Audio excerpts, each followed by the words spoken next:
Hello and welcome to Grumpy Gamers. Yeah, that's right. I'm back. Ooh. It's Pete. Okay. Yeah, nice. A woo. I'll take that. That's more than I was expecting. I mean, I woo everything.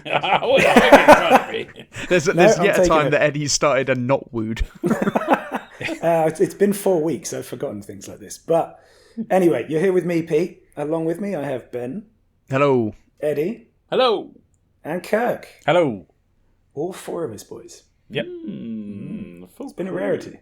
Yeah. It's been a while. You've been off for 4 fucking weeks, mate. So yeah, no, it's almost entirely my fault that it's been a rarity, but it has been a rarity.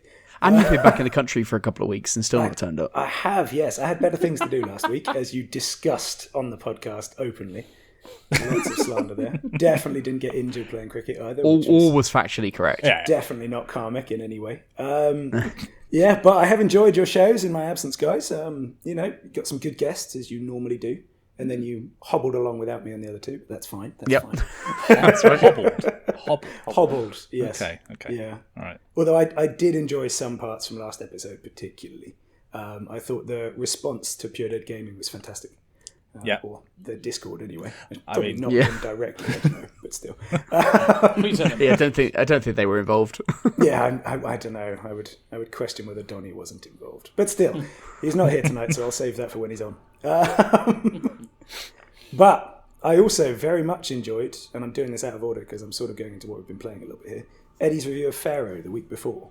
I enjoyed mostly because I have, and I had the exact same response, which is, this is really fun, but what did they change? Yeah, I know. The UI is a bit clearer, a bit cleaner. I mean, significantly clearer and cleaner, but you wouldn't say it was a 2023 game. But it's still really fun. It is, yeah. It's one of those games. It's mechanically, it's pretty. That's why I put Caesar 3 back on the wish list. I'm like, I've got to play that again. But it's still £5 at the moment, which, as you know, is way too much. As we know. And actually, that brings us on to last week's feature as well, which is useful because I've bought both the games you suggested for me, Eddie. Oh wow, bloody hell! Nice. Yeah, I even splurged on the deluxe edition of Planetfall because it was a mighty £2.40. Whoa! You doubled the price. Whoa. Eddie. I also splurged and got the deluxe edition of my game. No, we got two splurgers. Why do you want to buy deluxe edition? Stop. And Matali John actually bought Pete's game, so he's contributing as well. Yeah. What a legend. Excellent stuff. Yeah, and we will, of course, be talking about next week, won't we? So, yep. I am well prepped, except for time-wise, but it'll be fine. But that is obviously next week's content. Should we move into this week's? Let's do it. Where, of course, we will come to the news and the new releases shortly. But in what we've been playing, we've got the Resident Evil 4 remake, which Kirk has obviously already jumped. Yeah, okay, you're wearing too much. It's taken away the value. Yes, of the first one. I played it. But don't give away spoilers. Come on.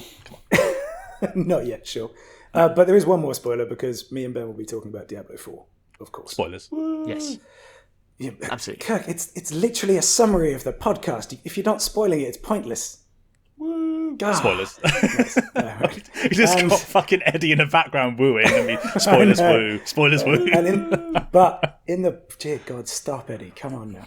Has he just recorded that and pressed the button on his phone to make that? Is that good? Is it? But the last thing I was going to say there is our feature for today is on the best games coming out in Q2. That's what we're talking about. Were you waiting for a woo then? I was like, don't woo, Eddie. I applaud your self-restraint. That's what I'll say to that. But for now, let's please get into the quick news. Let's do it. First up, Nintendo's Wii U and 3DS eShop stores have now been officially shut. So that's today, Monday, when we're recording. It's shut now. So it's over. It's over. They are over. Physical games only. Forever. So long live the Nintendo Switch, and hopefully they get everything that people want ported over, because that's it. But we have known for a while. So I assume it's still £50 to buy a Wii U game as well. No, actually, you could get some really cheap deals. I mean, like the Metro Prime games and stuff, you could have got for really, really good prices. So there were some good things out there. Hopefully, if anybody's interested, they actually they knew this was happening and picked stuff up. But not ideal. If not, by the time they're hearing it, it'll be too late. Yeah, absolutely. And the reason they shut these things down is because nobody's using them. So yeah, true. Yeah. Never mind. Next up, Diablo 4, we'll be talking about this later, had GPU issues on the PC version of the beta this weekend. So if you experienced that, Blizzard are looking into it, but from my experience, the console versions were pretty good from about Saturday onwards. Bit iffy on the Friday, but after that was absolutely fine. It was actually this bit of news, by the way, that made me play it on Xbox, not PC, but yeah. Ah, lovely, great, good. So helped you out in advance. Next up, Resident Evil 4 hit an all-time peak Steam concurrent players for the franchise at 132,000 after release. Previously, it was Resident Evil 8 Village at 106,000.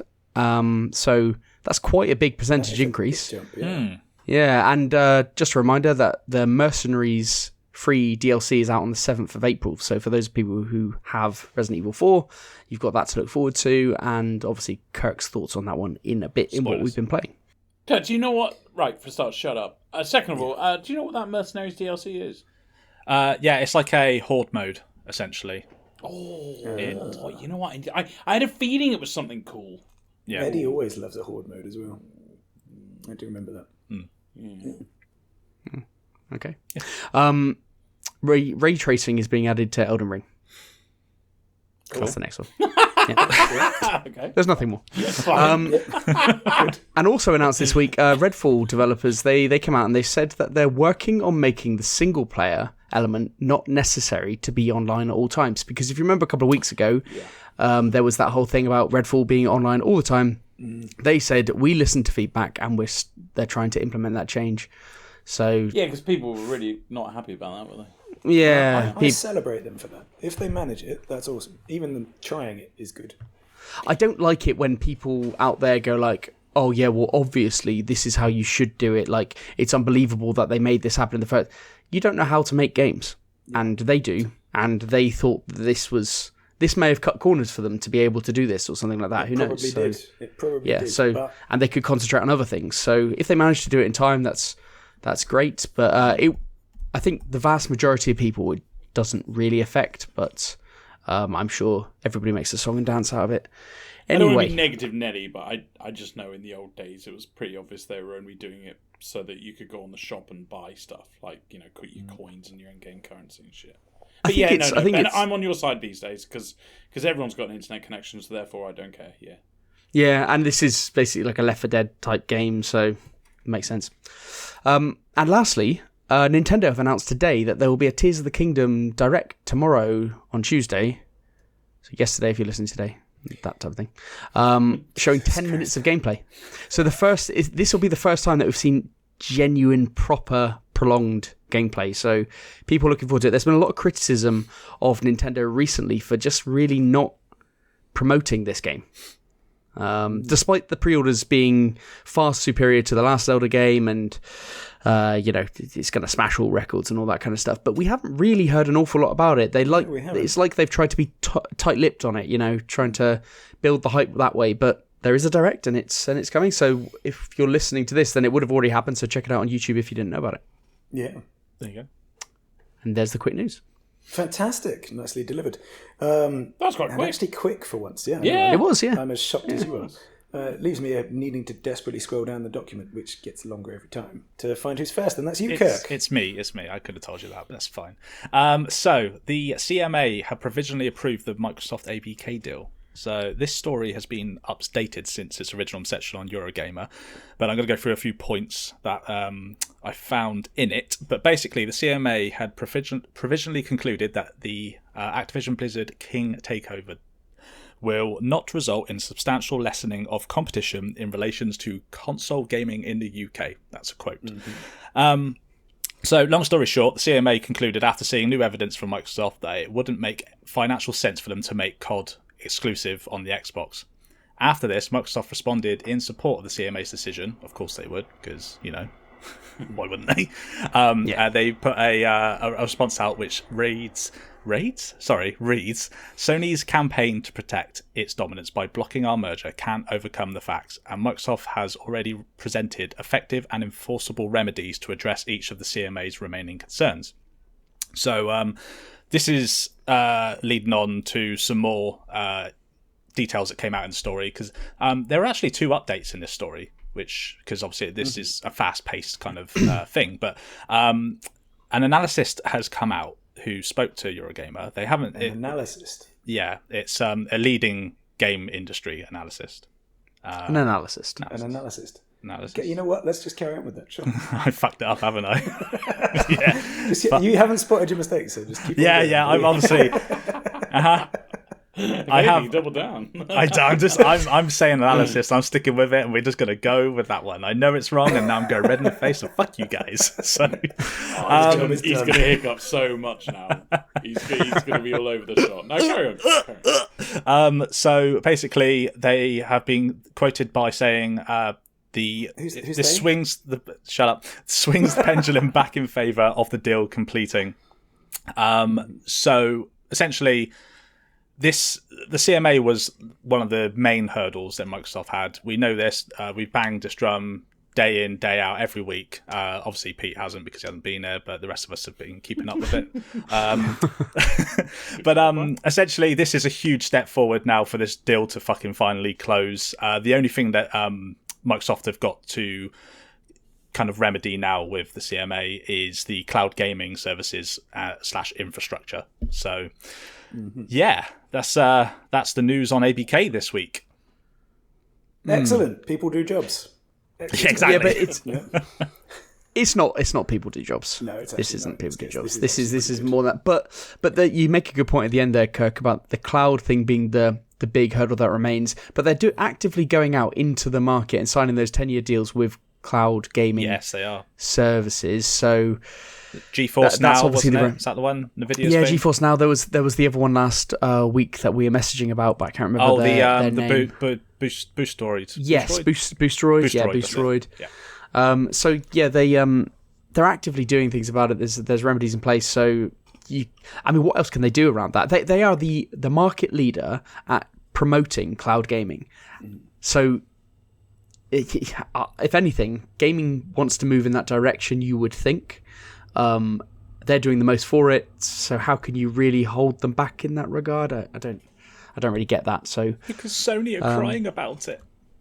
I mean, that's what it is. That's what it is. That's the bit that comes back to people do jobs. The Microsoft statement and Sony's entire, as they put it, campaign.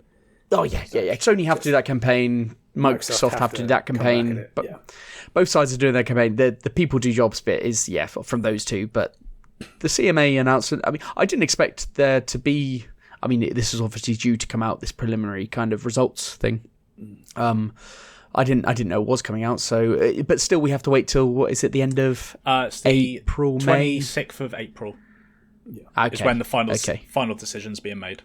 Is that for the CMA? Yes. And then the European Commission? That bit I don't know. That... It's, on the story, CMA is the 26th of April. And you'd expect if the CMA say yes, then any other commission... I think it's CMA, which was the biggest hurdle at this point. I think the FTC in America are pretty much on board with it. They're not really holding anything back. It's the CMA's approval. Which there's the European Commission, I thought, as well, but I thought they were another big player in this. Yeah, probably. Could well be. I don't think I've heard anything about them in a while, though. So.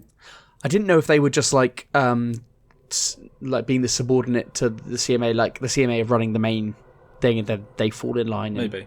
Whatever, but we'll watch this space. But as you say, it's getting more positive towards a deal completion, isn't it? So it's what we all want, so we can just get over with it now. So yeah, well, we want it to be over either way, don't we? And in a very simplistic manner, I like free games on Game Pass. The thing is, we'll start talking about news that comes off the back of this, but it'll be like, well, these games have been added to Game Pass, and this is happening, and this is happening, this IP's been revived, this, and be great. Well, hopefully so. Yeah, hopefully so. Particularly for the Xbox fanboy, but yes. Yes. Wait, you're talking about me? Oh, you fucking bitch. That was very delayed. Did you have to do some analysis into that? Fuck off. I hiccup, move right? us on. What do you want move from us me? on, Eddie. Redfall was initially to be released on PlayStation 5 as well. Yeah. Okay. Yeah. There you go. Redfall game designer Harvey Smith at a recent press event said Microsoft's stance on Redfall was no PlayStation 5 after the takeover. He said, we were acquired by Microsoft and it was a change with a capital C. Yeah, it's nice, as in to emphasise it, right? Yeah. They came in and said, no PlayStation 5, we're focusing on Xbox, PC, and the Game Pass. Do you reckon they've said the Game Pass? The Game Pass? That sounds a bit weird. I reckon that's just his interpretation of that. That's how he remembers it, but nobody's saying that, surely. Who calls it the Game Pass? I hope not. I hope not. It's like Are we now calling it... Facebook. Oh, my God. I'm so now going to call it the Game Pass. Do it. Smith did also say it was a good decision, noting the move helped support the Game Pass and meant one less platform to worry about, one less complexity. Since this news story broke, Microsoft have already responded. They said, we haven't pulled any games from PlayStation. In fact, we've expanded our footprint of games that we've shipped on Sony's PlayStation, or the PlayStation, since our acquisition of the ZeniMax. And the first 2 games we shipped after closing were PlayStation 5 exclusives. We did the same thing since our closing of Microsoft, as well as extended the reach of that franchise. All of the games that were available on PlayStation when we acquired ZeniMax in March 2021 are still available on PlayStation, and we have continued to do content updates on PlayStation and PC. We have always said that future decisions on whether to distribute ZeniMax games for other consoles will be made on a case-by-case basis. So, Redfall are saying this, but we all know that Xbox are the good guys, and they would never say that. They would never go like, don't put on PlayStation, because PlayStation are like that. They're the bad guys. They're horrible. They say horrible things like, make sure you don't release on Xbox and stuff like that. So I think we're all agreed here. I absolutely love the where they've said about the first 2 games we shipped after closing were PlayStation 5 exclusives. Yeah, of course they were, because they were it was in the contract. You couldn't not do it. So... Yeah, but it is kind of helpful for their press release. It is, What I enjoyed most about that whole thing, though, was Eddie made like 2 small slip-ups and then went full read mode. Yes, yeah, he did. I've got to just get through it. And the only moment he slowed down, he didn't even pause for breath between paragraphs, was when he got to case-by-case basis. A very steady tone. In my defence, because everything before the quote from Microsoft is in my own words. So I was going my own words, and then I was going into read mode. Yeah, because since Ben criticised me twice now, I now write every fucking bit my own. Well, I'm glad because the criticism was valid and you've taken it to heart. That's good. You're giving him a complex. Sure. What I expected you to say, Pete, was this is a case of company does job. Yes. Oh, hugely so. That entire Microsoft statement is incredibly. But also, like no PlayStation 5. Like this was a quite big story this week, wasn't it? Yeah. Like they come out and it's like, oh no, Redfall was originally on PlayStation 5. Yes, because games take fucking years to make. Yes. Yeah. So. Yeah, I would expect that they plan to put it on PlayStation 5. Yeah, that's not news. And then when Microsoft take over and there's not a contract in place that it has to be on PlayStation, guess what? It's not on fucking PlayStation. Yeah. And to be honest as well, it would be interesting to know who asked him the question that got that response. And if they're a lovely paid shill for PlayStation. It's someone who's looking for a news story, because that's... You're right, Eddie. That's so leading. Like, to the normal person, that is so, like, obvious. Imagine if we, like, interviewed a game studio now, and they're developing this game. Oh, yeah, we're only releasing it on PC. On like, PlayStation. You'd go, what? Why? Like, surely... Just just PlayStation. Well, that's the stupidest decision I've ever heard. Who came up with that? Oh no, we just don't want to do it. Well, you're fucking dumb. Yeah. But it's the thing with and it's the story says Redfall game designer Harvey Smith. It's like Jesus Christ, he's like there just like had a little interview. Yeah, that's it. And then suddenly he's plastered over. Redfall was supposed to be on PS5. All right, shit, Sean. It's clickbaity. It's what they want. It is clickbaity. Well, and we're talking about it. And everyone's good to it. And everyone's talking about it. Yep. Yeah. And we're talking about it. It might even be in the episode title. Who knows? Yeah, well, there you go. Of course it will be now. We should make it our feature next week. Yeah, absolutely. Oh my God. Games that should have been on PlayStation 5. Right, to move us on. There is a new game coming out, a new Turtles game. In fact, coming off the success of Shredder's Revenge recently. It's based on the New York Times best-selling dark graphic novel called The Last Ronin. So I don't know if you guys know about this book, but it's So it's supposedly set in a grim future where 3 of the 4 turtles are dead alongside Splinter. The remaining turtle, whose identity is only revealed at the end of the book, acts as a lone avenger taking down the Foot Clan across New York City, which is a pretty cool premise. It's supposedly going to be a third-person action role-playing game in the style of God of War. Now the developer is being kept a secret at the moment, but Paramount are the owners of Nickelodeon, and they own the rights. They've said that this is going to be a AAA game. There's a AAA budget, and so we should all expect a AAA developer. I don't think they're going to want to miss on this one because Shredder's Revenge was such a massive fucking hit. They hit the nostalgia before, and now they'll look to the audience that was hit by that nostalgia is like our age. Yeah. So I now think they're going to put a game which is more adult and dark, and that's what they've kind of advertised it as. And I'm very into it. I think it sounds awesome, and I actually have the book, The Last Ronin, coming in the post. So it looks an amazing graphic novel. It looks fantastic. So I'm definitely into that. It's I love the Turtles, so. Yeah, a new Turtles game in a new direction. Fan-fucking-tastic. Just wondering just how grimdark they're going to go. Like, is it going to be the one with nunchucks and they're made of the bones of Master Splinter? Yeah, who knows? I'll tell you after I read the graphic novel. Perfect, love it. Yes. Yeah, but I just thought I'd bring it to attention because it's not one that is a massive news story, but I think it's pretty damn cool. What a name as well, The Last Ronin. That sounds so fucking emotive, so cool.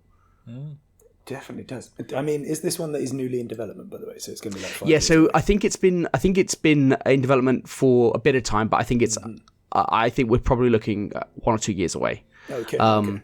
So it's time, but also like this I don't think they're going to want to miss. So you're probably looking at big developers. I wouldn't. Yeah, this could be. You could get something quite big involved in this.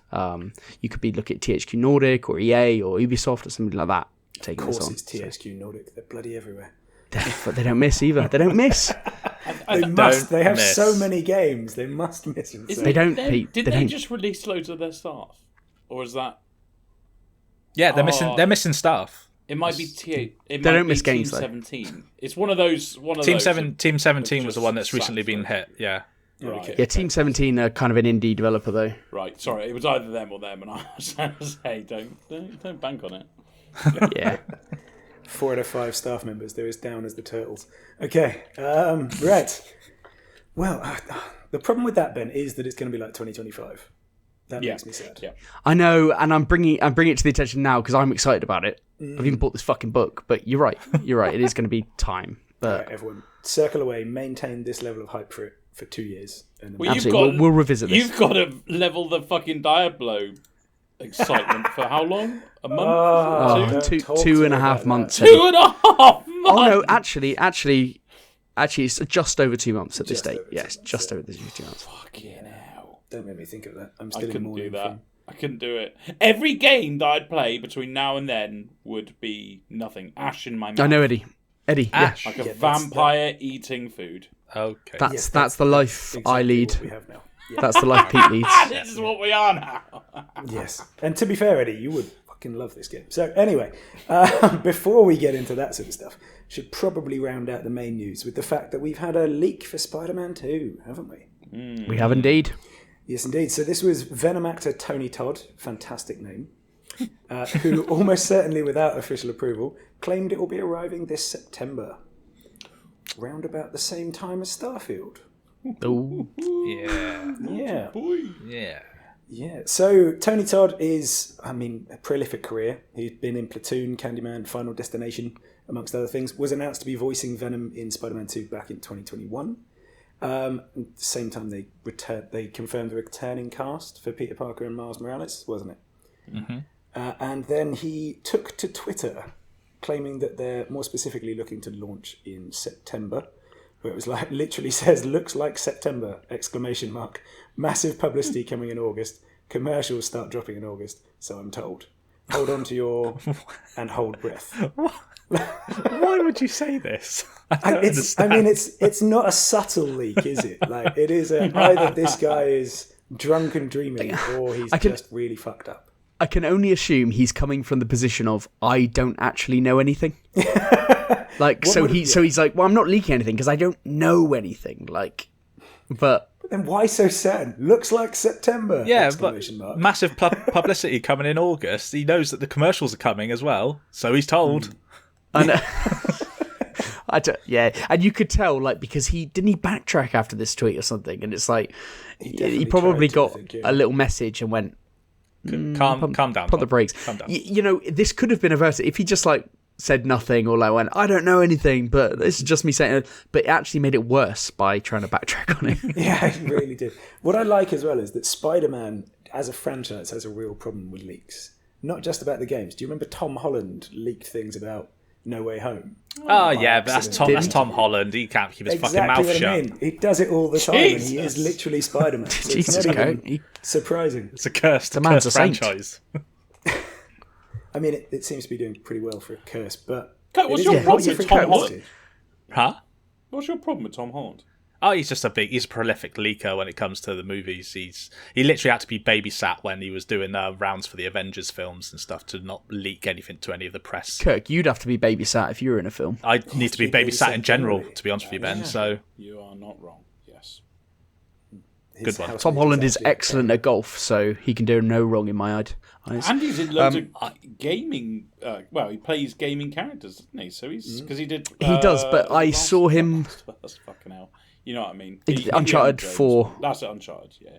Yeah, I saw him play Uncharted 4 when he was in the Uncharted movie, and he was a disaster. So I don't think he plays video games. Fair. But he did donate to the cricket nets last year, so, you know. Well, there you go. Wow. Yeah, he's your mate. And actually, he plays Pete, isn't God. he? Yeah, I'll tell you what. I find him quite annoying. It's annoying because I don't Eddie. want to. No. I find him like a childlike. Incorrect. Okay. He is quite childlike. Should we move on from Tom Holland? I don't know. I feel like you've got a real problem with him, haven't you? Fucking hell, Kirk. Kirk, out of interest, are you really looking forward to Spider-Man 2? Do you know what? I'm really not all that pumped. No, am I actually? And the reason is the first game. I adored 2018 because it was new, it was fresh. But playing Miles Morales is very much like, And I know. I think Spider-Man 2 is probably going to be much of the same as well. I totally agree. Why? I only hear us saying that though. I don't know anybody else everyone else has gone, oh, Miles Morales is amazing, or people play Spider-Man now and they say it's amazing, and I loved it at the time, don't get me wrong, but playing Miles Morales was just like, oh, this is what I loved? No, that's exactly what I thought. I've had no interest in going back onto it since I opened it in December, and I was like, I can't be asked. So see, this is it. I know you and Eddie couldn't join for it at the time, but when Ben was streaming Miles Morales, it was hilarious that through the streams he just got more and more kind of disappointed in the game, having been really pumped to play it again. I thought it was a great thing to play on stream. I thought it really would be, and then I can totally see where you were coming from, Ben, because I think I played about an hour of it, and it's just the whole intro to it was just very much okay, and then you're learning these new tricks like moves and fight techniques, and it's just like, I can't be fucked. I just couldn't be fucked. To be honest, I like the cutscenes. I like how the world building. I like how they do it. I like all the aspects of the game. The combat I find is so samey. It's like I can't do that for another 20 hours. Yeah. Like, Jesus, I can't do it. But I'm sure the hype will get me near the time. But if it's a toss up between Spider-Man 2 and Starfield, I'm picking Starfield personally, and I'm not. There's only one. Surely, yeah. I think everyone's confused. But no, you say that, but I'm not a big kind of Bethesda kind of guy. So. Oh no, you're not, Kirk, are you? That's interesting. But Eddie, I think the majority of people who are multi-plat gamers will be picking Spider-Man 2. I genuinely think Spider-Man 2 will be absolutely monstrous if it goes up against Starfield. Ben, isn't Starfield on Game Pass Day 1? It is, yeah. Yeah, I think it's going to do pretty well. Oh, I'm not debating that. I'm not debating that. It's Xbox's biggest game in years. But Spider-Man's going to be the thing that gets played for 2 weeks. 2 weeks, and then people will move on to Starfield because it's a longer-term game. Maybe. That's what I feel. They could maybe get Starfield first, and then maybe it'll... No, it's a PlayStation game. It won't go down in price with it. Fucking hell. What am I talking about? Sorry. As always, we end the news on a let's wait and see. Man does job, followed by company's dog job. Rumours, you heard it here first. Oh, is it me? Speaking of jobs, it is your turn now, Eddie, yes. Nice, it's my job. And that job is new releases. First one. Oh, God. How do I say that? Eniroth? Anuroth, I'd assume. Anuroth? Yeah. Analthroth? Oh, fucking hell. Okay. Analysis? Analysis? 4 weeks was not long enough to be aware. Anyaroth. I think it's Anyaroth, yeah? It's not any Aroth. I think Anyaroth. Anyaroth, The Queen's Tyranny, coming out on PC and Switch, March 30th. I'm seeing flames. It's a pixel... Pete didn't copy and paste over the blurb. He said, pixel art platformer, no need for blurb. And even though I had to go on the website to look up what kind of game it was, I agree with Pete. There's no need. The visuals and audios are from the 1990s arcade game. Especially the audio. Fuck me, it's bad. I mean, it looks bad as well. There is a free demo, so make your own decision, I guess. It's stylized. It's heavily stylized. It's stylized. Strip back style. Strip back style. No, but they've hit the style they tried to hit. So to say it looks bad, it's doing what it set out to do, I'm sure. Yeah. Agreed, yeah, totally, but it still looks bad. I don't like it when you say that. Objectively, yeah. Objectively terrible. I'm sure. Objectively.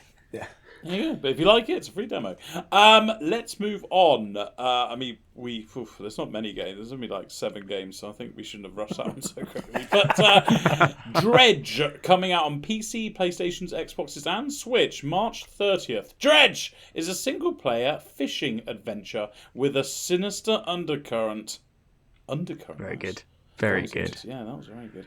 Sell your catch, upgrade your boat, and dredge the depths for long-buried secrets. Explore a mysterious archipelago and discover why some things are best left forgotten. So you catch fish in a circular timer mechanic where there's green bits and you have to click at the right time. Then there's a Tetris style stash type. You get quests. You meet NPCs who have their own kind of stories. The visuals are kind of hand drawn, dark, cartoony look, but in a good way. I know that sounds like I'm ripping it, but it's not. I think the visuals are good. I like the mechanics. I like the look of the game, to be honest with you. It's very clean art, isn't it? Clean art, yeah. Even some bits look quite nice. It's 22 quid. It's a good price. I'm not mad at this. And the publisher is Team 17. The ones who lost loads of stuff. Shut up. Yeah, cool, awesome. Shut up. We don't talk of that. Yeah, I'm getting this game, so probably be talking about it next week or the week after. But yeah, I'm definitely getting this game. Nice. Really? Why, Ben? Do you talk to me? Because I like the look of this game, so I just want confirmation. I really like the look of it. I know Pure Dead Gaming have been playing it, and they're raving about it. They've played about 35 hours in it. They've played about 20 hours more than the story, just completing the encyclopedia thing and getting all the fish and everything. Yeah. It seems a nice risk-reward game in this kind of art style. It reminds me a bit of Endling in that type of risk-reward setting of day-night cycle and that type of thing. So and the sinister thing of being caught out there in the ocean and everything. So I think it looks fantastic, and it's got cracking reviews. It's about 83 on Metacritic, I think. So doing really well. It's got a bit of the simulator about it with the fishing as well, hasn't it? So absolutely, yeah. You'd love it. Yeah. Seems like a simulator type game as well. Yeah, absolutely. Weirdly enough, for me, it was actually the stash mechanic. It's so simple, but I just love... Tarkov has the same thing. You have to Tetris yourself around. It's weird. I'm a weird person. But yeah, I've got it on my wish list, and I am really looking forward to you saying that it's going to be good, Ben, because I might... Yeah, I'm really looking forward to trying it out, so yeah. Lovely. Right, let's move on. The Last Worker, coming out on PC VR, PlayStation VR, Xbox and Switch, March 30th. The Last Worker is an immersive narrative adventure. Oh, they've done it. They haven't put it in. They've done it. Immersive narrative adventure centered around a lone worker's last stand in an increasingly automated world. Kurt, not Kirk, works for the world's largest retailer and is forced to choose between capitalism or activism. So it's a narrative adventure game. I actually haven't put game on my notes. Fuck me. They've got you. I apologise. They got me. They got to me. But it's got puzzles. The visuals are like hand drawn but polished, so it looks quite nice. I think it's very comedic focused. All the gameplay I've seen, like the person that's with you or the robot that's with you is always cracking jokes and stuff. I actually have laughed a couple times. I'm not even going to lie to you. You know what's weird though? So they chose the robot that's always with you, like your sidekick. They've given him a Liverpudlian accent. Like I don't want to be that guy, but out of all the accents in the world, surely that is like the last one you go to. Sorry to all our Liverpudlian listeners, but I mean, like most people can't understand them. Second of all, it's not the sexiest. Wow. I know you don't want to comment because you don't want to upset people, but I'm not gonna, Yeah, it's not on my top 5 accents. Okay. One way of putting it. Is the robot called Skew? Because if it is, it's played by Jason Isaacs, who's quite a big actor. Oh, okay. I think. Oh, that's cool. Yeah. Either way, he is one of the voice actors in it. Oh, cool. And he's wicked. Yeah. There you go. Yeah. But it doesn't. To be fair, it doesn't look bad. Have you seen gameplay? Do you like the look of it? I don't think it's bad. Yeah, I saw gameplay. It doesn't look bad at all. Like it actually looks really nice. It feels very Portal to me. Yes, it does. Yes, it does feel very Portal as you're moving around, doesn't it? It's always a good thing in my eyes. There's something about this. I can't put my finger on it, but that gives me no inclination to play this. I don't know. There's something about it which I'm just like, no, I don't believe it would be for me. This is one of those as well. I think due to the style of the humour and the way it looks, I think it would be a good VR game. I question how much I'd value it outside that. Because outside of VR, like, what market is this permeating? What is it? I don't know. It just didn't seem like it's. I mean, we're getting quite critical. I'm getting quite critical of this one game when we have a plethora of games which look absolute dog shite when we talk about them. But this one looks a lot better than them. And this one looks very nice, very nice. But I don't know, like it deserves a bit more critique. I don't know. It's just where does it fit in? I don't know. Okay. Well, that was a downer. Right, let's move on to Total Tank Generals coming out. Here we go. PC, really? March 30th. The big one. Every war has its generals. Take command of an army. That's a really poor first sentence. Didn't like that. Take control of an army during World War II and lead them to victory. Strategize your way through many scenarios and real historical military campaigns of past generals. Why is that G not capitalised, but the first G was in generals? Ben. Weird. Ben, very weird. I imagine, like, whoever proofreads these, I just don't know. It's poor form, that. Poor form. Poor form. It's a turn-based hex combat kind of game. There's 3 campaigns. I think like 2 of them in Europe and 1 in North Africa, I think I read. You build an army before combat, which is quite cool. You upgrade them after. Units can have special perks, so it's all about, kind of putting them in the right place and strategizing. Apparently it has extensive modding support, which is good because I like the look of this game. The only thing I don't like is it looks quite simple, which is just fine, and it doesn't look like there's anything outside of the combat. The campaigns are about doing missions and stuff. So I feel like if modders could make this a very good game. I'm not mad at it. There's a free demo. It looks okay. I think I'd get bored really quickly. That's why I wouldn't buy it. But what do you guys think? Not for me. It's a hard one, I think, because I think it looks technically good. It looks decent, and I think it's almost like it's going for a more historical focus with the turn-based kind of modern Civ kind of combat. But I think it could be good, but it's for somebody who's got a very big interest in World War II, I think. Yes, yeah. And that's none of us. That was okay, well, at least implied, but not openly stated. Yes, good. Yeah, I mean, hey, how about this? Its developers are called Noobs from Poland. I saw that, Eddie. I saw it, yeah. I like that. If that doesn't make you want to buy a game, then...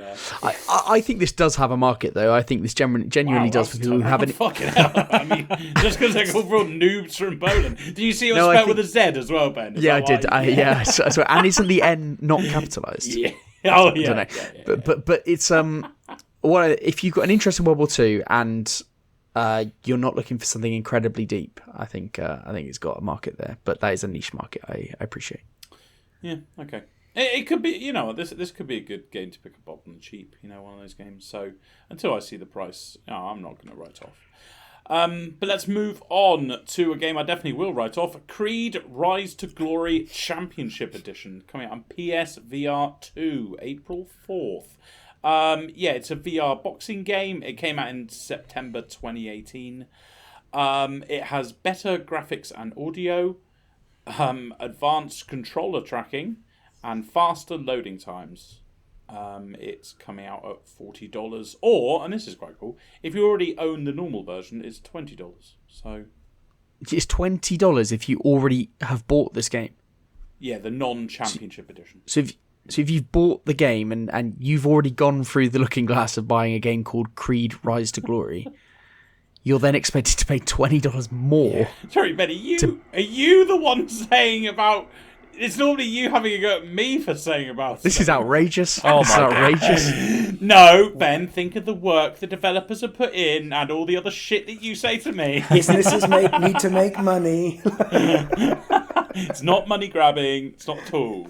It's only because there's 5 games on the PSVR that they can get PSVR 2 that they can get away with this.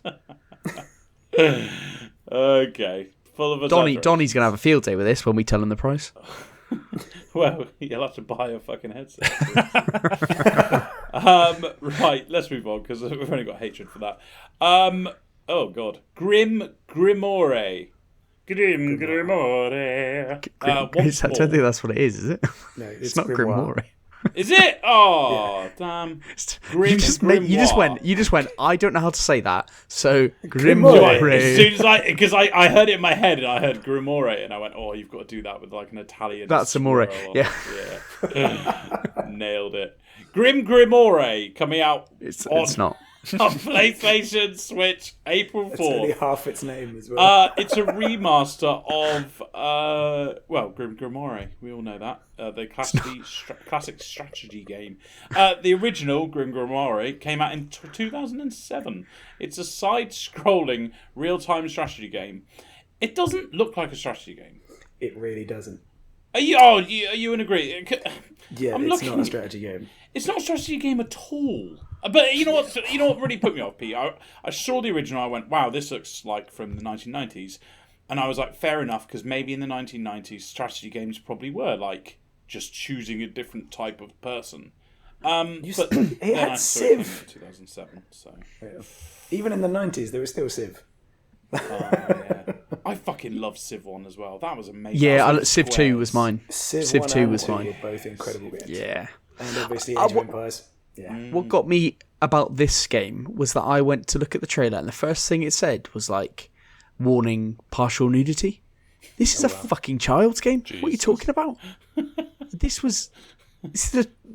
is clearly a child's game, right? Yeah, yes. I think so. Yeah. What they do and put partial nudity in it? What do they outrageous. Count as partial nudity? I mean, 2007, outrageous year. I don't want to get political, but every Japanese game ever made. Yeah, fair play. Wow! I actually got a fair play. I thought I was going to get a. Well, Eddie does not resemble the opinions of Grumpy Game. Nah, it is a bit weird sometimes. Yeah, but I don't think they're targeted at children. They just feature characters who look like children. Is that better? No. That's much worse. Exactly. That's what I'm getting at. Yeah, that's not any better. I just wanted to highlight it. Ghostbusters.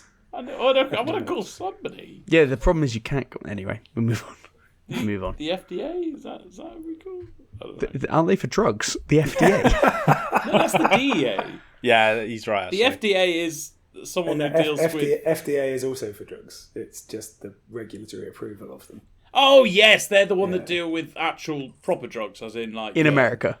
Yeah. Pharmaceutical drugs. I was going down... What's the You're going Breaking Bad DEA agent. No, I was going down. I was going down Family Guy when they got when they had to censor all the shit. That's the route I was going down. Do you remember? And they came in. Is that the CEA that they called it? What? CIA? No, that's CEA. CEA. It's a selection of letters. Right, our American listeners, Some kind of acronym. Please write in to Grumpy Gamers and educate us, because we do not know letters. Anyway, that was Grim Grimoire, the Italian game. Next one, Meet Your Maker, coming out on PC, PlayStations, Xboxes, April 4th. Meet Your Maker is a post-apocalyptic first-person building and raiding game where every level is designed by players. Play solo or with a friend as your mastermind devious maze-like outposts full of traps and guards. Then gear up for a methodical, fast-paced combat raiding other players' creations. It's all about... Huh? I enjoyed other players'. Sorry. Other players' creations. He's right. I mean, that's what they put. It does say that. Other players' creations. What do you want? Do you want me to correct them? No. Yes. Not going to do that. I want you to edit, Eddie. Yeah. Tough shit. It's all about getting one item called the Gen Mat. Great name. And getting out. You can choose your loadouts before going in, like melee or shooties. The combat actually is quite good. Could be a lot of fun to build your base because there's loads of different variations you can use. You can use traps. You can use like defenders. You can create mazes. How do I be nice about this? It's £25, which isn't a bad price as well. It looks like it could be quite fun, but on the other hand, it looks like it could get very old very quickly, in my opinion. I'm surprised by that. I thought you'd like this because when I looked at it, I went, a competitive base builder. That sounds like your type of thing. That first sentence, honestly, it was the most excited I've ever been in my life. That first sentence was incredible. But for me, I need a gameplay loop, and I don't think there's going to be much here. I think it's going to be just one of those mass online, just do the same shit and expect to have fun. It's why I've been looking so much at a game called Scum, and of course DayZ, and the others at the moment, because I want to play a game like that, but none of them have good gameplay loop. I'm looking at Scum relentlessly. I've probably watched 10 hours worth of fucking gameplay, but without gameplay loop, what is the point in playing these games? I don't... I'll tell you what, I'm going to counter that a little bit and say, some games have ranking systems, so I play the shit out of Rocket League still, because I like just to see me going up and down the ranks, but... Otherwise, what's the point in playing a game like that? Oh, they're going to rank this game and then you're going to be all in. Oh my god, it's my favourite game of all time. Can I just say, though, in my research on this, my favourite bit is the mature content description at the bottom, where, because it's Steam, it follows with, the developers describe the content like this, : and then in all capitals, gore, blood, violent, mature. That's it. That's what they put in there. I think the feeling it's quite grim. I do also think this is PlayStation Plus Day 1 as well. Is it? Yeah, I think so. Oh, that's interesting. According to my that's a Grumpy Gamers exclusive. I don't think it is, but bastards, honestly, hate them. Fucking Xbox would never do that. Right, let's move on to the last one of the week. Movie House, the film studio tycoon, coming out on PC April 5th.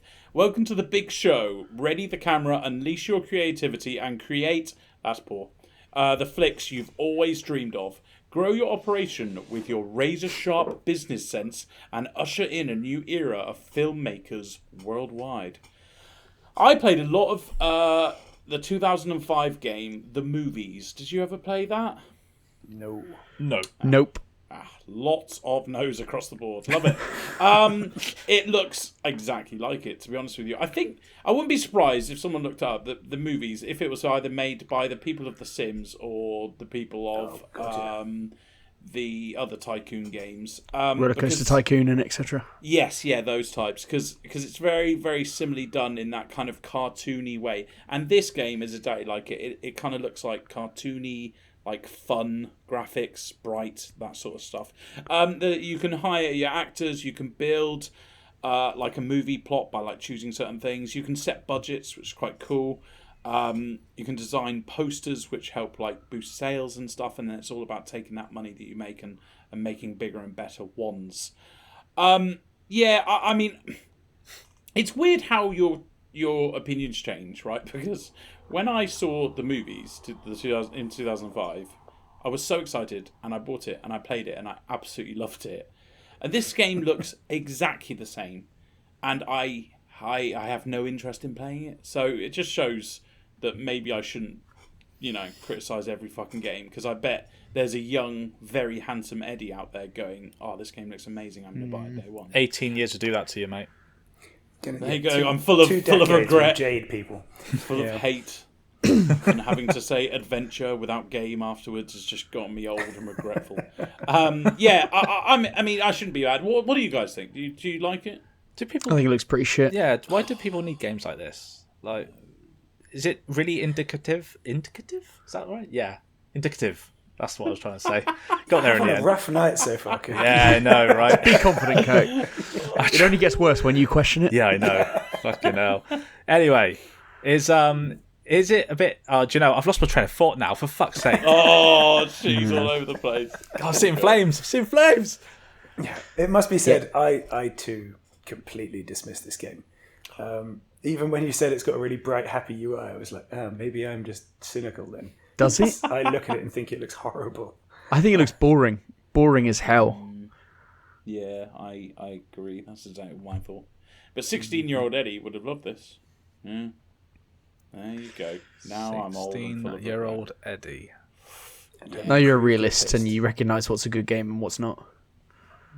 I don't know. I've played a lot of your silly games, your sideways scroller games. So. Yeah, I do play a lot of silly games, that is true. Right, that's it for this week. So, kind of an average, slightly below average week. My pick of the week, it's got to be Dredge. I think it looks quite cool. I think the simplicity of it could be quite fun for a long time as well. And I am so happy that you're getting it, Ben, because it's one of those that I probably wouldn't have bought it for a couple of months because of the price tag. So, yeah, you buy it on full price and then encourage me to get it when it's on sale. Yeah, I will do that. I'll do that. Let you know. Lovely. Fantastic. Well, that's your next week's game of the week. Or, no. Your next week's... Almost. What I've been playing. Yeah. Almost. Even I'm struggling. Jesus. Yeah. Next week's what I've been playing last week. There you go. Yeah. There you go. If tomorrow is today, it's next week's. Right. For this week, though, obviously I've been away for ages, so... I thought you were just going to say GG. I am distinctly tempted, but not yet. No. Cool, but just to give an idea of what I've been doing over the past 4 weeks, I obviously was on holiday, so I only had mobile games available, which meant I dived back into Fallout Shelter, by the way, guys, which I know you've played it, haven't you? A game. It really is good, isn't it? Oh, is there a way you can see how many hours you've played on mobile games? Kirk, you'll fucking know this. I don't know why you're saying that. Well, because you always like look at how many fucking hours I spend on the toilet, and you somehow get that data. That's not Correct. supposed to be something that you were saying on a public podcast. Yeah, Pete, I totally agree. I've played. Oh god, I think I've re-downloaded it probably 3 times, and I've played it every day of my life for 6 months each time. Yeah. Yeah, it's surprisingly good. I'm not going to go into it in any great detail today, but it's just a reminder for people that that's actually a really good mobile game. Yeah, really. So if you're looking for something for while you're travelling, I would always recommend it. I think I got to something like 150 colonists as well, because 2-week holiday, you've got some time. And it's really good fun. You know what's good about that game, Pete, is it's fun doing all the base building and the upgrading and shit, but then they've got the added bit of going out on expeditions, and that brings in the combat, it brings in like the loot system, and I think your little team. You make a little team who are your regular guys. I build up super attached. 3 people. Exactly. Yeah, absolutely. What a game! Such a good game. So that was I just wanted to throw that out there as a reminder for people that game exists before we dive into what we've actually been playing this week.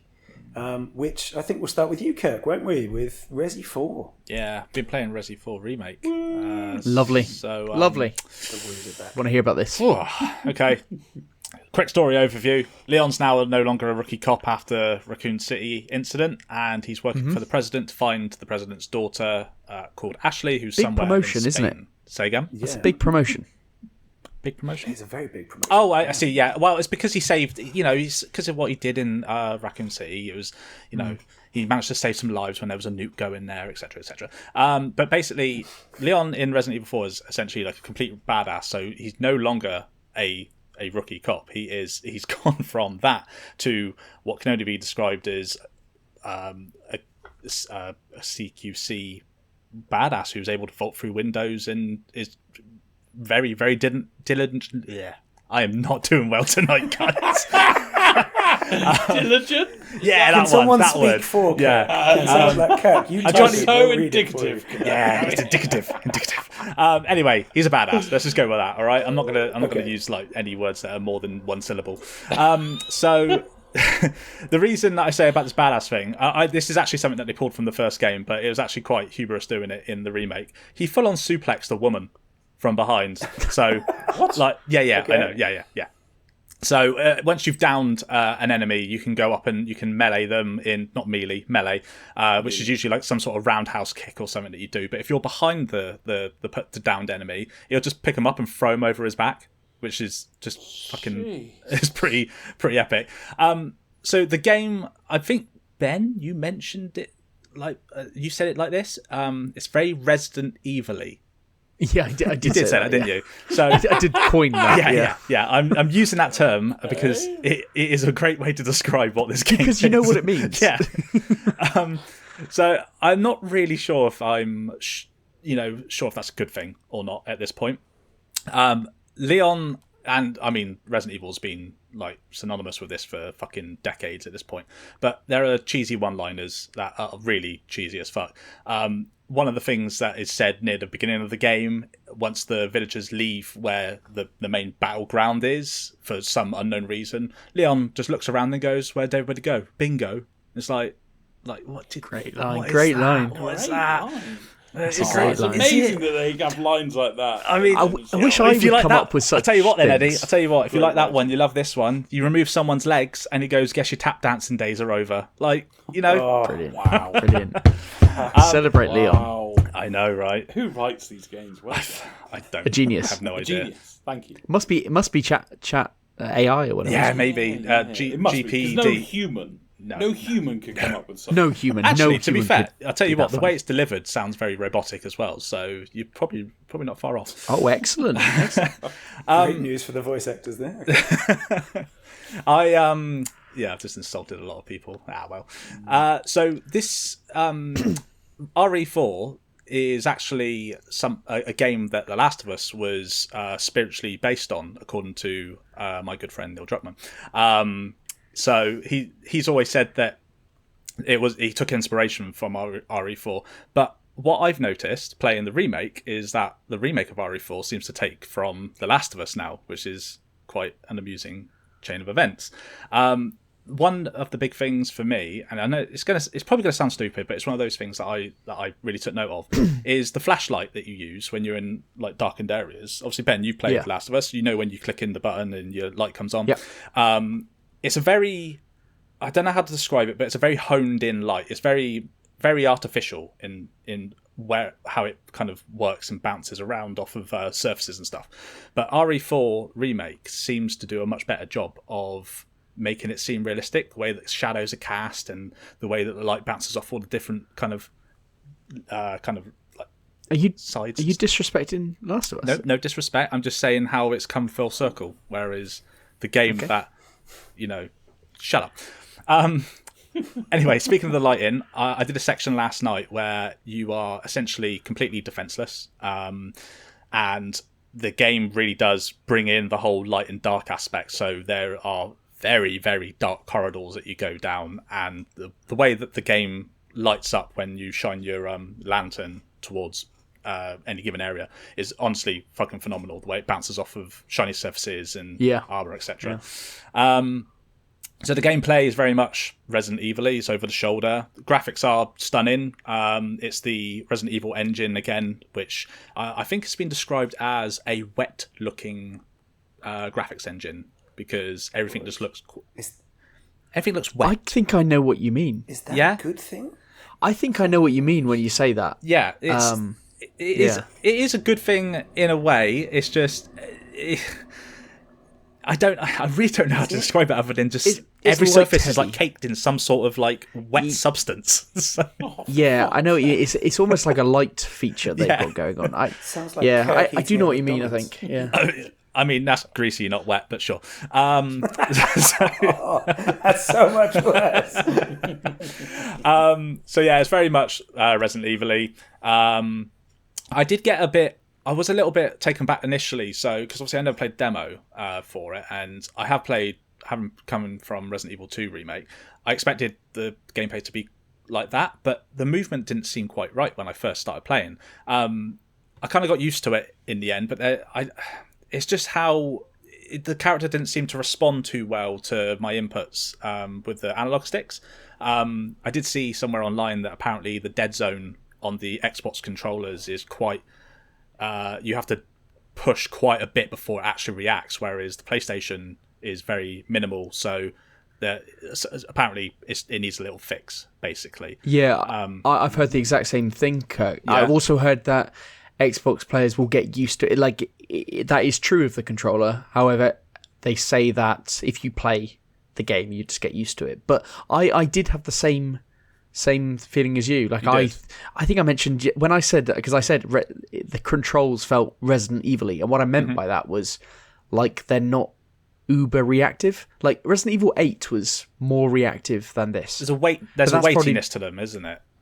It's probably because it was first person, I imagine, and this is third person. Third person action games like this do feel a bit more weighty. It feels like you're not quite in 100% alignment with the character. Yeah, I think I agree with you there. Speaking of not being completely connected to the character, there's a new parry mechanic in this, which I do not believe was in the last one. You use your combat knife to stop enemies from attacking you. Just like when I was playing The Last of Us, I totally forgot that I had this feature. And the game doesn't actually remind you to use it. You can just go through without using it. You don't have to use it, but you feel quite badass when you deflect an enemy's attack and then shoot them in the face, and then they're on the floor. Yeah. But I just use the spray bullets everywhere instead and just go with that. OP my shotgun, fuck them all to hell. The thing I did find though, and this is something that I have read everywhere online, you can become very overwhelmed very quickly. Like they don't shy away from throwing a bunch of enemies at you, which can start getting a bit manic. But what I will say on the back of that is the AI seems quite stupid. And what I mean by that, take of this as you will. I'm reloading my gun. There's an enemy that has started to run towards me. I then click the reload button. They decide to then just stand there and wait for me to reload before they come charging back at me. So are they waiting to get shot? I don't understand. What's going on there? They just want to give you a fair chance. Yeah, exactly. There's like 10 of them all coming at once. Wait, guys, wait. He's reloading. They see you reload. We've all been there, buddy. Don't worry about it. Supposedly, that on the harder difficulty levels, one of the main things is that the enemies are more aggressive. So that would make sense. That would make sense. That it's aggressiveness is the main thing. But it's interesting you say about the overwhelmed by enemies and stuff, because when I played the demo, it was the first thing, because I didn't really know how to complete it, because obviously if you play Resident Evil 4, you know about getting to the village and basically you have to just survive for an amount of time. And I didn't know that, and I was trying to kill all the enemies, and I was just getting fucked up, and I was like, I don't understand. This is supposed to be an action game, and I am just getting absolutely rinsed by these, like overwhelmed immediately and dying. Right. Basically, you just have to run away. But I definitely thought I had to put on Twitter, and Boxenberger said like, "Oh, you just have to survive for a time." Oh, okay, and then I did it next time, next turn. But you mentioned about it being an action game. You're very right with that. It is an action game. There is not any part of this game that I would consider scary in the slightest. That's interesting. I'm on chapter 10 at the moment, so I played just over 6 hours whilst doing side missions and stuff. And there's nothing here that has made me go jump or my heart racing or that's a bit creepy. Like nothing at all. I've done a couple of boss battles. They tried to make things a bit sinister, but it doesn't. I mean, I don't know if I'm just becoming numb to this kind of scariness now, but nothing's gripped me. One thing I did like, and you don't find many games doing this, at least I haven't. When you find like a gun that you like, and then you start upgrading it, and you're like, yeah, I'm gonna put all my effort into this. I've always started now, so I might as well keep going until I can max it out. I got the first shotgun in one of the opening areas, but there is a better shotgun that the merchant, who is like the in-game kind of seller essentially, who offers you multiple guns, like newer guns as you go on. And there was a new gun that was more powerful than the one that I'd already upgraded, and I thought to myself, bollocks, I've already spent a load of money on this thing. But the merchant buys stuff back from you. But he'll buy stuff back at basically the cost that it cost you to upgrade, so you don't really lose out on anything. So then you can obviously just go and overpower your the new weapon, etc., which is quite decent. So the game itself, the best way to describe it is it's a Resident Evil game. It just through and through. I do have, as always, negatives with a game. Dialogue, when you're going from section to section, when you've got another character with you, is very lackluster. There's no proper world building there with them, and it just feels very forced. Bear traps can fucking do one. They are absolutely everywhere at the beginning of the game, and you cannot see them, and you end up running into them, getting snapped up. They don't do any damage to you, but the enemies that are coming after you do. Bear traps don't do any. Okay. No. So in the original game, they did do damage when you went over them, but they don't do damage to you in this one. Which makes sense. Yeah. They literally break legs easily. Yeah, a real bear trap, sure. Yeah. There was one thing I did find quite cool, but it was against my own kind of like. I was like, why did this happen to me? I was on a bridge that looked like it was a normal kind of path for part of the level that I was on, and I was in the middle of a battle, and I was getting things hurled at me, like Molotovs are being thrown by some of the villagers from a distance, etc. And eventually, the bridge collapsed, and I died. And I was like, oh, okay, so the world is semi-destructible as well, and I can die from it. So I went plunging down with about 4 or 5 different villagers to our ungodly descent.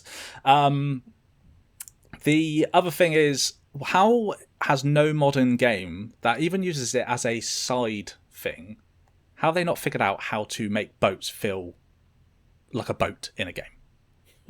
Because there's a small section about 4 hours in where you end up needing a little boat, and it's so fucking light and feathery. It just feels so unnatural, and you've got to go around some places, and it just feels awkward to use, if that makes sense.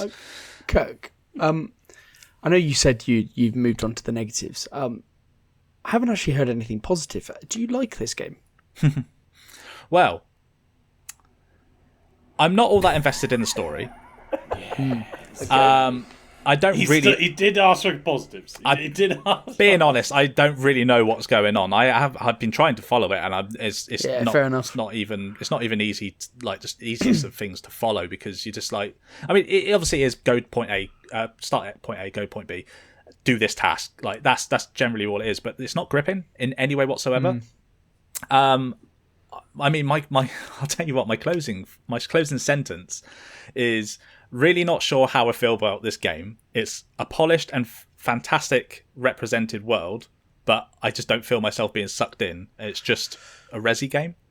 Is it just Resident Evil 8 feeling all over again? Yeah, actually. And I'll tell you what, it feels and looks like Resident Evil 8 as well, because there is a castle in this as well. Not as grand as Lady Dimitrescu's castle, but it's like, don't get me wrong, the game looks fantastic and it does play well as well, but I actually think this has come too soon after RE2 and 3 remake, and even with RE7 and 8 being at the forefront of people's minds as well, because RE8 only came out, was that the beginning of 2022? Yeah, it wasn't long ago. Yeah, so I think we just had too much Resident Evil in a short space of time.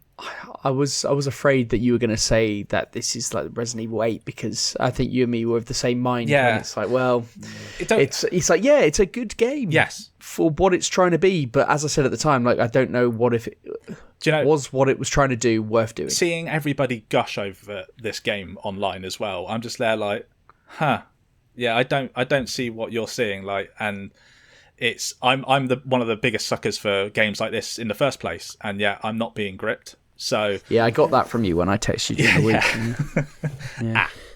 The key question: are you going to keep playing it? Kurt? Yes, I will. I will complete it because I never got through to completing the original one because obviously I only played it for the first time last year. But I would like to know what happens in this, just because. So I've done the story basically. Yeah. I've heard it's like a 16-hour game if you mainline it, so I've got another 10 hours ahead of me. It's great. So, but yeah, that's Resident Evil 8. It's a Resident Evil game. Resident Evil 4. Sure. Resident Evil 4. Oh, sorry, mate. It's exactly the same game in my head. That's exactly the same game. That's how I feel about it. That's deeply, deeply concerning. Well, okay. Interesting review. Good. Yeah. Fortunately, I'm not a Resident Evil fan, so I'm not devastated. There you go. Eddie, have you got something more positive about yours? Yeah, sort of. I've been playing the Stalker game Anomaly, the mod that I talked about last week, but I've been, as promised, playing the Warframe mode. It's the Stalker game, but in Warframe mode, it's all about you join a faction, one of the 8 factions or whatever, and it's all about expanding your territory. So it's got nothing to do with any of the stories that are involved in on the Stalker games. It's kind of a forever game, if you will. Yeah.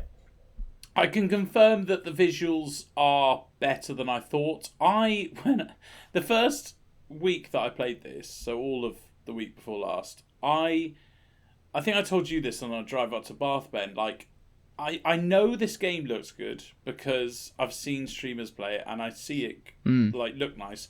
But I think what's hurting me is every time I've played it, it's been misty and it's been rainy.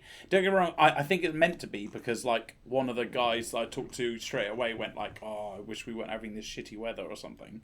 Yeah, you said that, yeah. Yeah, I think it's supposed to start that way, but now I'm in Warframe mode and the weather's nice and just things look much, much better. Like, you can see far and things look nice and the sky looks nice and you just feel happier. So yeah, I guess that's better. What's quite cool about this mode that I didn't know you could do is you can actually like take control of squads, which is quite good for a fucking like 20-year-old game or whatever, how old the Stalker games are. And that's quite fun because then you use your squads to take over certain points, so it's not all about you just running from point to point and etc. etc. So it's also quite fun because not only can you do that, but you can like obviously tell them to go places and you can follow that squad. So you could, like, a couple of times when I've got a huge town to take over, I've got like 6 different squads and I've sent them all to the one place. There is a strategy behind it. I haven't really worked it out, but I have heard, I've read online that like the more points you have, the more influence you gain, and the more things that you do. So, for example, the more enemies you kill, you gain influence, and by how many influence points you upgrade your base, and that gives you more squads over time. Or maybe just the influence gives you more squads over time. Anyway, there is like a whole strategy behind it to kind of build up your stuff. So the mode was really fun at first, like taking squads and invading, and it's quite.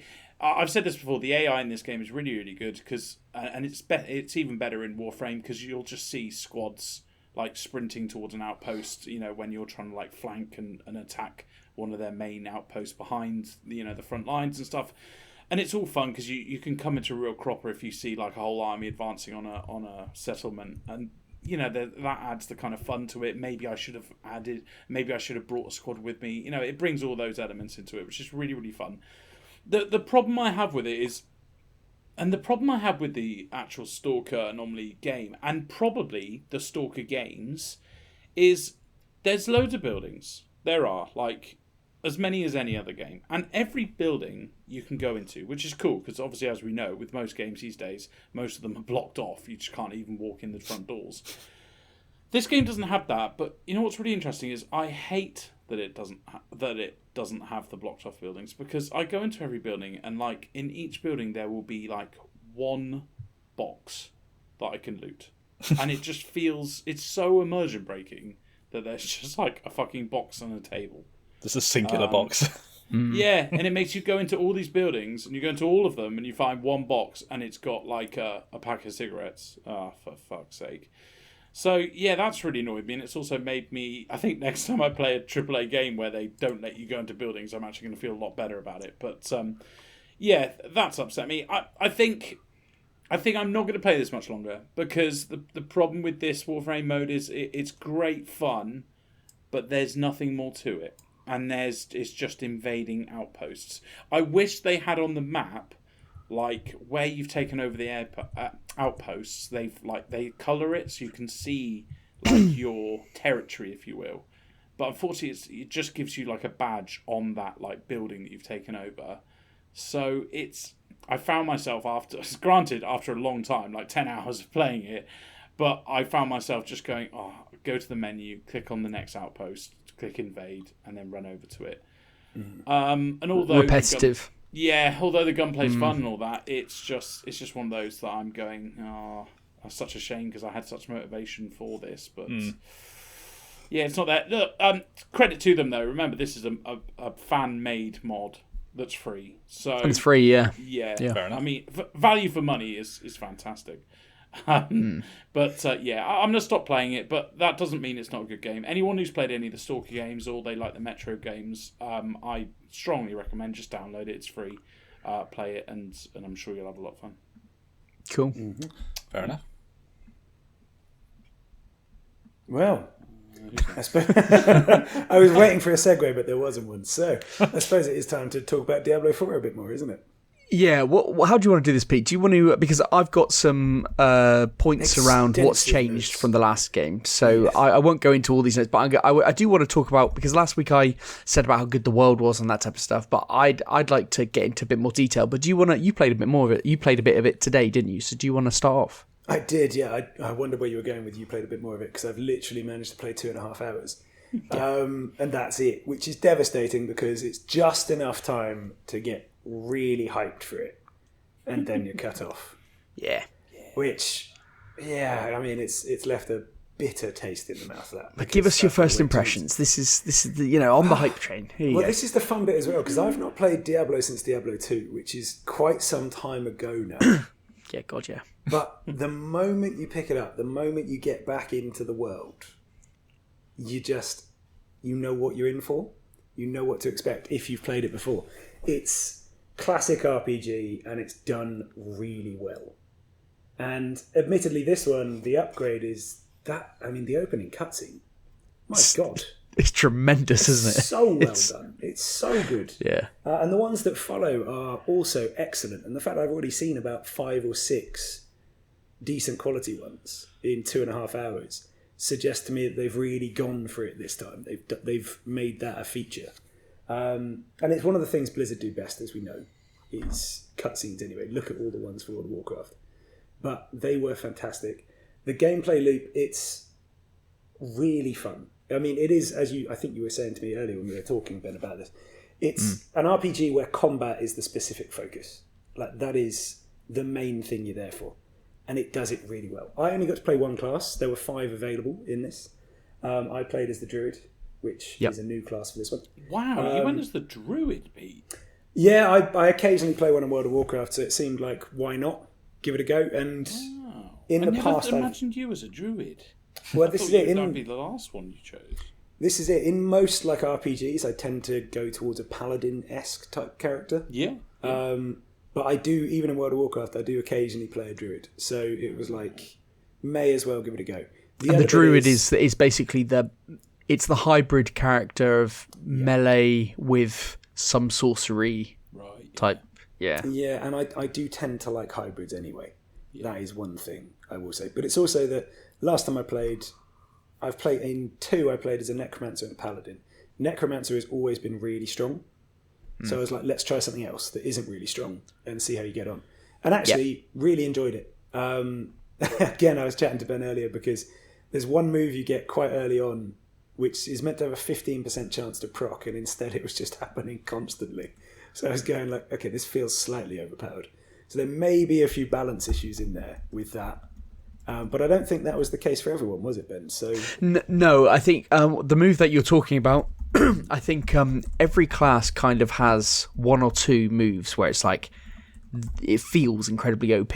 Yes. Everyone seems to find it, but I did find with the druid character specifically that I think where you've had to fight melee, especially against some of the bosses and stuff, I do think there's a serious disadvantage. You get a lot of advantages with the sorcerer or the necromancer being able to kite enemies around, like, you know, just going around doing that. And staying a distance. I think they have some balancing issues, and I do think the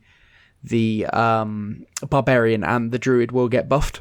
Yeah. And I think the necromancer and sorcerer will get nerfed slightly. Yeah, I mean, I don't have the frame of reference for them in this one, but it wouldn't surprise me if the necromancer got nerfed a bit. Yeah, it's always been the strongest. I think it's always been like the strongest type class, the necromancer. Yeah, generally that's how I remember it as well. As I recall, I mostly played Paladin because it seemed to fit the storyline best, if you know what I mean. Mm-hmm. This one, I went into it with very little research, save what we've seen before in events and stuff. So it was just like, just try something different. Try a druid. And yeah, I had a really good time. I think the attention to detail is fantastic. I think the world looks great. It's got the same sort of viewpoint as Divinity, Eddie. Oh, yeah, nice. For easy context, it's that same sort of angle over the character. Isometric? Yeah, isometric type. That's it. Isometric type view. And the world's really well created.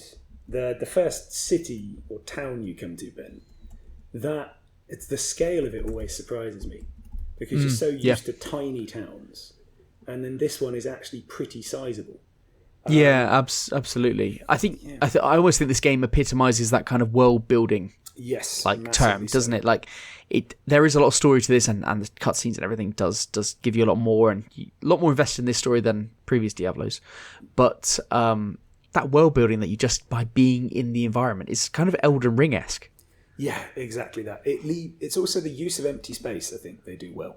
It's that there realistically would be space around. It's not everything is next to the next goal is not 2 feet away.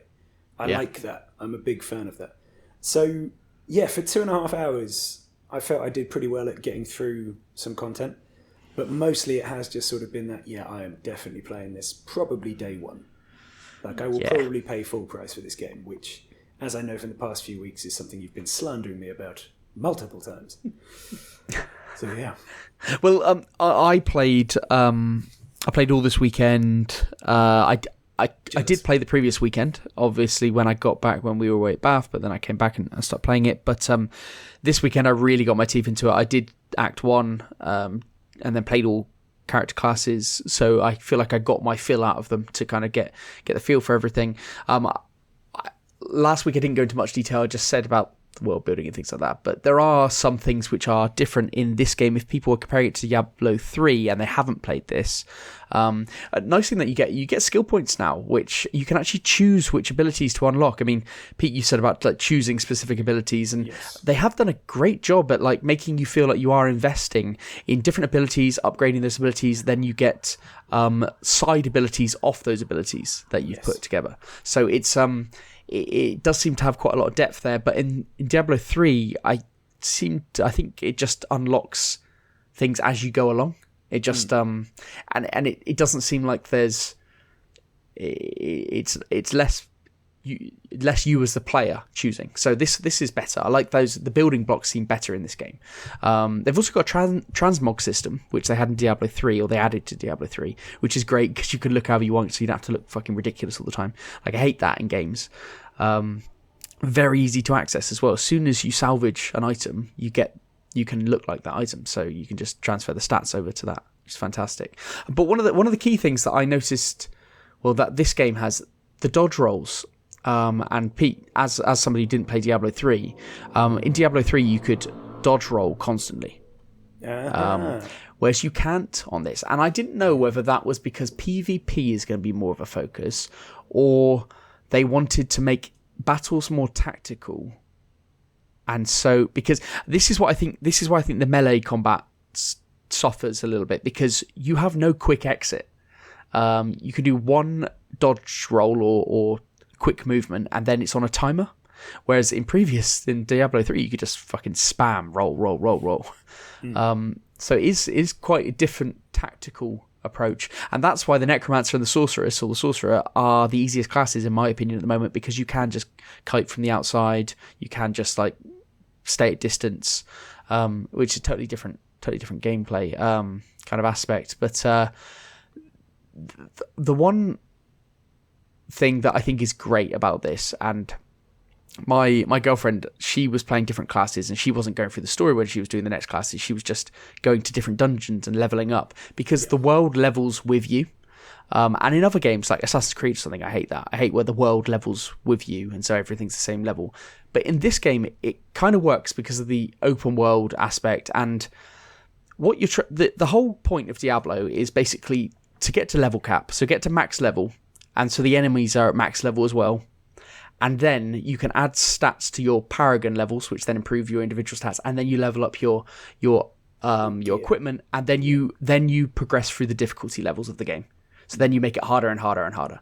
So it works that the base game, the story game, all rises in level as you rise in level, and you could do it in any order.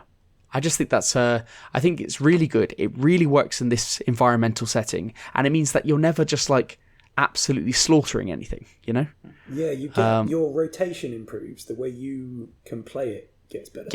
Yes. But the enemies are still a challenge. Yes, yeah, and I like how they've done that, and that's why, you know, the first time you play Diablo on the story mode, you do it on normal mode or the one up from that, and then after that everything unlocks. You get your character to max level, and Diablo's a game that you're supposed to play. Once you've done the story, you're supposed to then just play the end game relentlessly. Like, it's all about the end game. That's where the fun is. So you have a thing for that, yeah. Yeah. So and that's why it's an it's like a game for a continual game. It's your everyday game kind of thing. But like I say, the balancing issues are there, I think, and this is what this open beta was for. Yes. That's great. Some fucking crazy OP moves with the Necromancer and Sorcerer.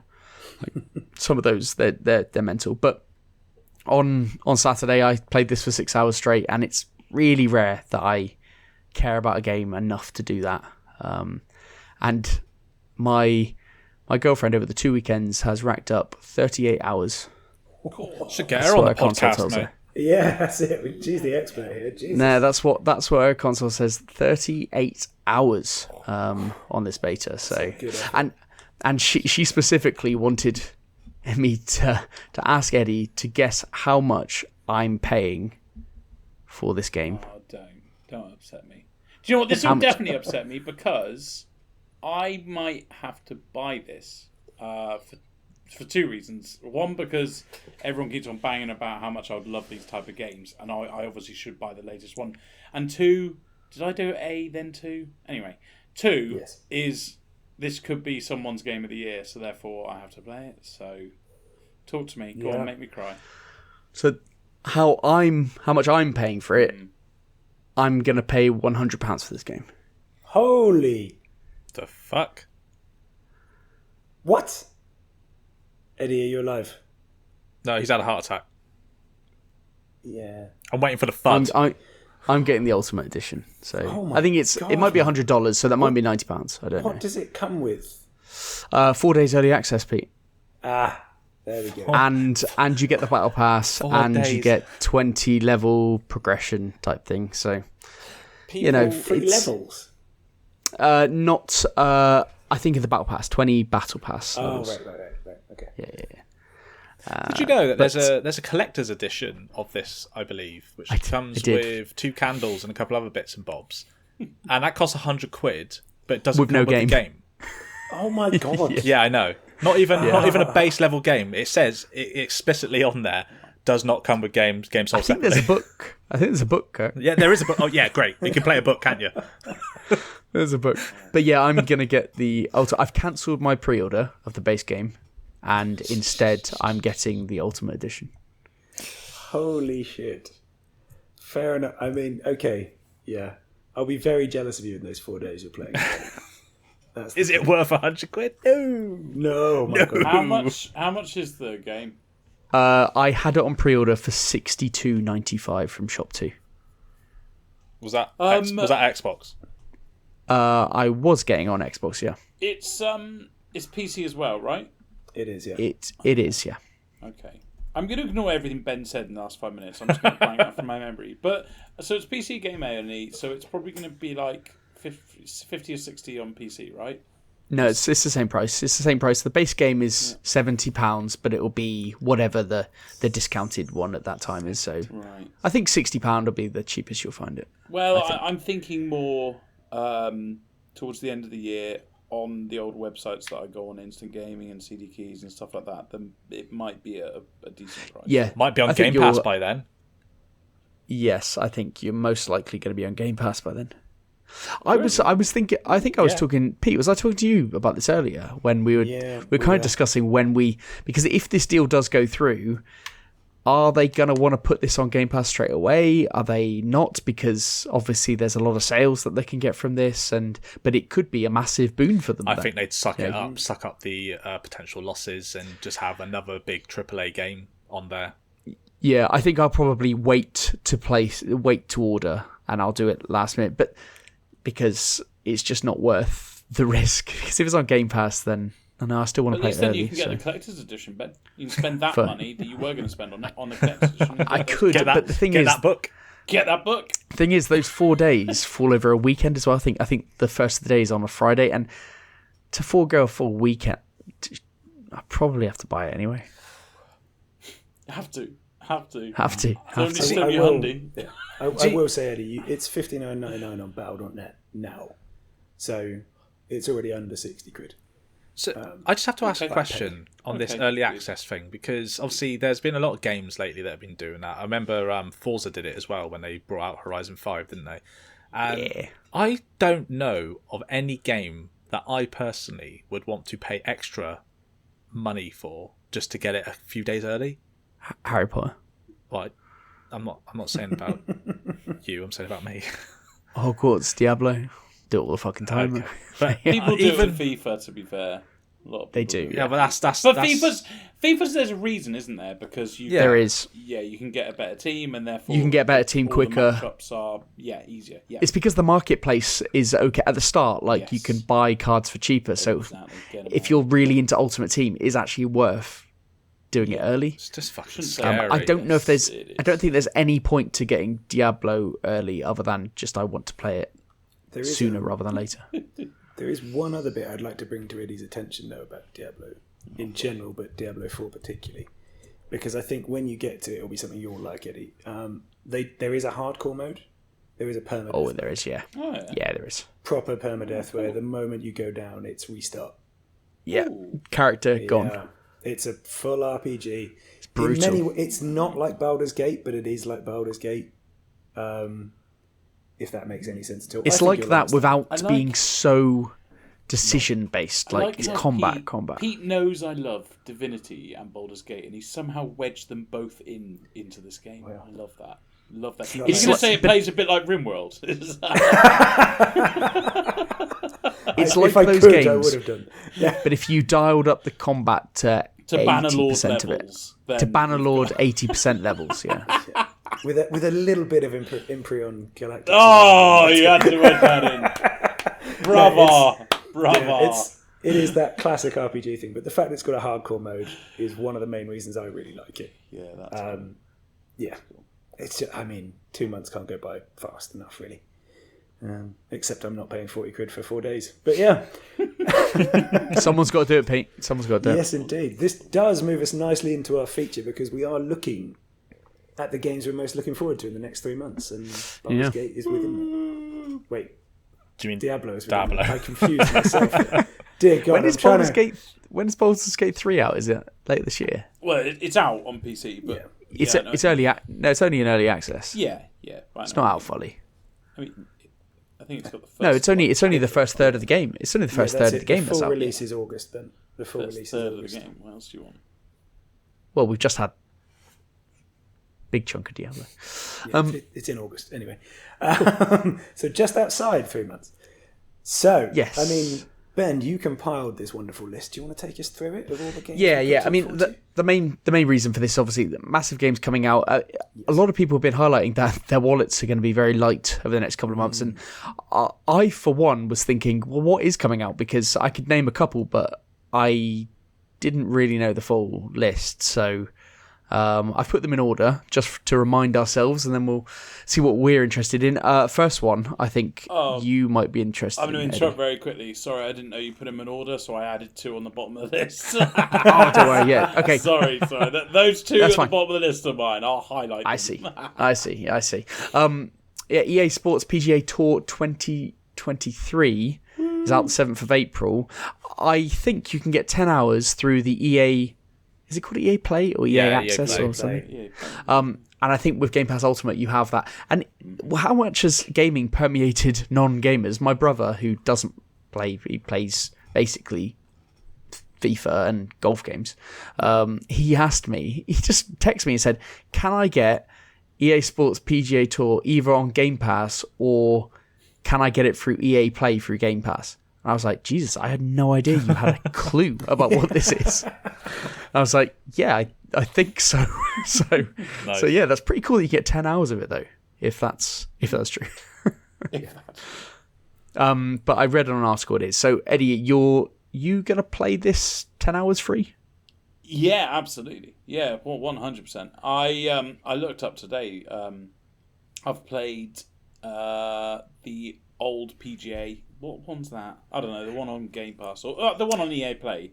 I've played that for 240 hours, and obviously I only started playing a couple months ago, wasn't it? A few months ago when I discovered it. So any excuse. That's intense. That's intense. Any excuse to. In fact, you know what? So I've played it for 240 hours, and last week I finally won the FedEx Cup for the very first time. Yeah. Woo! Nice. There you go. So that's how much I'm invested in it. So any excuse to improve. Yeah, well, I've basically completed that game now, so I'm very, very much looking forward to that game, when you put the difficulty up, is fucking solid. Yeah. So fair play. And I know you will play it with very few assisting tools. So so I play on all hard settings on all course and all tournaments, and I play with like the minimal, basically, because there are some settings. I know it says like you go onto hardcore settings, and then it's impossible. I know they'll say, you can work around it. You can't work around it because you can't see the fucking greens. No graphics are good enough for you to see all the fucking bumps in the greens. So yeah, no, I'm really, really looking forward to this. I think I'll play the 10 hours and I'll get hooked on it, and then I'll pay the big bucks. But I guess that's why they do it. Yes, that's exactly why they do it. And it might actually work. It's going to work, yeah. Well, we got a couple more in April then. We got Minecraft Legends, Dead Island 2, and Star Wars Jedi Survivor. Is anyone interested in any of those? Kirk, Xbox fanboy, he's got to be interested in Minecraft Legends. Fucking hell, mate. No, not in the slightest. Dead Island 2 would have interested me maybe 10 years ago. It's had really good previews. Yeah, no, I know it has. I even watched they had like a 20-minute, half-hour gameplay video of it not too long ago, and I did watch the majority of it, and I thought, it looks pretty neat actually. It's very, very gory as well. Like some of the ways that you can decapitate the zombies and stuff is very in-depth. Yeah, it looks quite cool, doesn't it? Can you suplex a woman from behind, Kirk? Probably not, because it's first person, so I don't think they have the animation for that. Yeah, that would look weird. Yeah. But it's supposed to be really fun. Yeah, I think that's the thing. The only thing, my main gripe with it is I'm coming off the back of The Last of Us and Resident Evil 4. There's just a lot of zombie-like stuff that I've been playing, and I just think I'm all zombied out. Yeah, fair one. Fair one. What about Jedi Survivor, Pete? I mean, are you just like me, and after the first one, you're like, nah? I want to say I am, but actually, I'm a little bit interested. Okay. I just want to see if they fixed the issues with the first one, which I think I'm not sure they will have done. I think they fixed the fast travel back. Yeah, I think the fast travel back will be fixed. I think they might even have improved the mini-map. Yeah, I heard. Who said that? Didn't Donnie say that they fixed the mini-map? Didn't someone say they fixed the mini-map? He might have, yeah. Yeah, my only other bit is if traversal is still as monotonous as it was, then I won't get into it. But if they have, I'm kind of interested. Yeah. Yeah. It's see what reviews do on this one. I want to see more of it, for sure. Yeah, when those reviews drop, it's going to be quite interesting on that one. Yeah. It's probably... Sorry, you go on. I was just going to say, I am a sucker for Star Wars. So if I think it's good and it's in that universe, I will probably try it. Yeah, you're still watching all the TV shows and everything, aren't you? Oh, yeah. I mean, I hate myself for it, but you've got to get the Mandalorian right. So I just got Disney Plus, so I'm going to... I was just about to give away something very bad then. I watched The Mandalorian Season 1 through other means, but now I'm going to obviously catch up on all of that. So right, do you know what's irritating though, Eddie? So you get through Season 2, it's really good. To watch Season 3, you have to watch the Book of Boba Fett, because there's story-relevant bits within that season that play out in Season 3 of The Mandalorian. Okay. I don't like the Book of Boba Fett, and I'm forcing myself to watch it just so I can watch the show I want to watch. It's driving me insane. But yes. Is that on Disney Plus? It is, yeah. They're all on Oh, good, because if it was on something else, that would have been a real piss. Oh, God, if they put that on Apple TV, I'd have given up. But yeah, it is at least on the same platform. Right. So yes. Those were the bigger games for April. There's also a couple of smaller games for April. There's The Last Case of Benedict Fox. I know a lot of people, after seeing that in some showcase, were quite interested. I think it was the Xbox showcase last year. Yeah, looked quite clean. So a lot of people were really interested in that, and I think previews of it might have been good as well. I seem to a lot of buzz around that. And also we've got Occupy Mars as a possible April. I don't believe that one bit. Pete? Yeah, I don't believe it in the slightest, but obviously I'm pumped for Occupy Mars whenever it comes out. Okay, so in 2024, we will come back to you on that one. Yes, exactly. Good. Okay, cool. May 2nd is Redfall, then moving into Zelda Tears of the Kingdom, which is the 12th of May, and still, I think, at the end of May, is 26th of May, Suicide Squad. Do we know anything on this one? Has it actually been delayed? So Jason Schreier reported 2 weeks ago for Bloomberg saying that it was going to be delayed until... Yeah, no, we had that in the news, didn't we? But nothing's actually happened. Nothing's officially confirmed, but I'd hazard a guess saying it's probably going to be pushed back a bit. Yeah, but at the moment, Redfall, Zelda and Suicide Squad are still in May, and also a couple of... So Darkest Dungeon 2 gets its full release on the 8th of May, out of Early Access, which is very cool, cool game. Atlas Fallen, 16th of May. Has anybody seen the buzz around this? It's got this really weird... Because it looks fantastic. I don't really know much about it. I know Eddie's now copying and pasting it into another tab. It sounds familiar, that's why. Yeah, it looks lovely. I don't know much about it, but... There's a lot of people talking about it. So I might come back to that once Eddie's had a look. And there's also... oh, no, that is May. That's May. There we go. There. He's got to the end of it. So, Redfall on the 2nd of May. Kirk. I'll jump in. Xbox fanboy. I'll jump in. I'll have a play. It's part of Game Pass, isn't it? I'm personally not expecting anything special. A lot of commitment. I like that. Yeah, well, I'm just trying to... I can't wait for this game, honestly. Really. There you go. Did you see the previews, Kirk? Daddy Phil, give me the Redfall. Give it all to me. That sounded weird. Did you see the previews? No, I've not seen the previews. I've seen is what has been in the the Xbox showcases and stuff like right. that. So previews came out last week, this week just gone, and there was a lot of positivity around it. Okay. Yeah, I watched quite a bit of gameplay of it.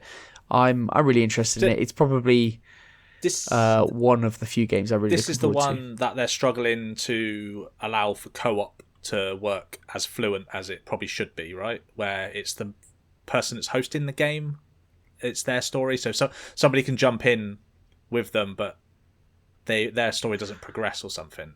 Yes, you get. Is it that you get the loot and the experience, but you don't get the progression of the story? Yeah, I think something on those. Much like Elden Ring. Yeah, something like that. I mean, yeah. It should be. I don't know how long it's going to captivate me for, but we'll give it a go. It's vampires instead of zombies, so that's a good start. Yeah, I know what you mean. This game could be one that you just drop off of, but I really like the look of it. I think it's good. Eddie and Pete, is Redfall at all interest you guys? I'll play it because it's going to be on Game Pass, and it's the big one. So I will definitely force myself to play it. I don't think I'll like it, but yeah, we'll see. Can't wait for Eddie to come back saying he fucking loves it. Oh, and he's all in on the loot mechanic. Yeah, absolutely. There's more than one box. They introduce a base building aspect in the last minute and just. Pete, is it a no? Ooh, it's a strong no at the moment. It's a strong no. Vampires, strong no. Strong no. Yeah. The biggest one in May, and one of the reasons why I think I'm not sure Redfall might fall off a little bit quickly is because Zelda: Tears of the Kingdom is on the 12th, obviously. You could have said fallen off there, like Redfall fallen off. Red fallen off. Oh, Kirk! Wow, right, new presenter. New lead. Tears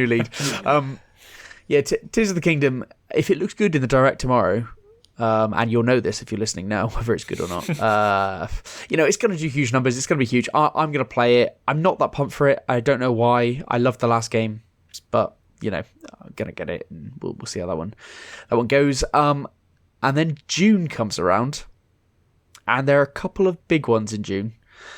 Diablo 4, 6th of June, like we talked about, 4 days early access, 2nd of June. And Final Fantasy 16, 22nd of June.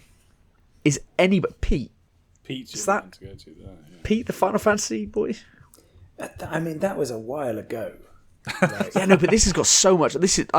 Again, there was new footage this week, and it looked very, very nice. It looked very, very good. I'm not interested. Oh. Yeah, it's a PlayStation 5 exclusive as well, so... Oh, okay, yeah, of course. Kind of gated out. Right. Because would I give it a go? Yes, most certainly, if it wasn't PlayStation. So what if it came to PC within 6-12 months? That's it. Then I might well take a go at it. Yeah. But as long as it's only on PlayStation, it is outside my realm. I assume, Kirk, that you're not Final Fantasy 16 I am not. guy. I am so far removed from this franchise, it hurts. Yeah, I'm not a big fan either, and it's one that you feel like you should be into. Yeah. Hurts him. I can feel the pain from so far away. Because you wish you were involved. Is that what you're saying? I guess so, in a way. I just never saw the hype. Never got on board with it. When people were talking about Cloud and fucking Sephiroth and stuff like that, I'm just like, what? Yeah, but you played Final Fantasy VII Remake. Oh, no? Nope. It doesn't interest me in the slightest. Oh, well, okay. Okay, well, we'll move on from that one. yeah, swiftly. That's a bit savage. I mean, that's a lot of people's game of the year in the waiting. Yes, but massively so. Nope, massively savage.